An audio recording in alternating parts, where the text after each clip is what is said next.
Magandang araw mga kapuso. Ako po si Aaron ng GMA Kapuso Foundation. Sa pagpapatuloy po ng Operation Bayanihan ng GMA Kapuso Foundation, tayo po ay nagtungo dito sa bayan ng Ginubatan kung saan po itong bayan na to ay talagang pinuruhan ng ashfall.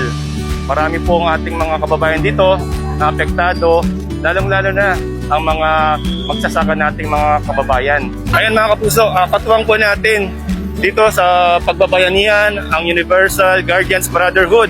Katuwang din po ibang mga residente. Dito po ang ating truck ay naglalaman ng assorted items. Ayan, may mga tubig po tayo, may mga goods, may mga face mask din po tayong papamigay sa ating mga kapuso. Ito pong mga ating mga beneficiary po, sa mga farmers, ay sila po ay talagang naapektuhan nitong ashfall ng Mayon dahil yung mga gulay po nila talagang tinamaan ng ashfall. Kaya po sila po yung ating target para mabigyan ng mga relief goods. So nagpapasalamat po kami sa lahat ng sponsors and donors ng GMA Kapuso Foundation na bahagi ng kanilang mga tulong.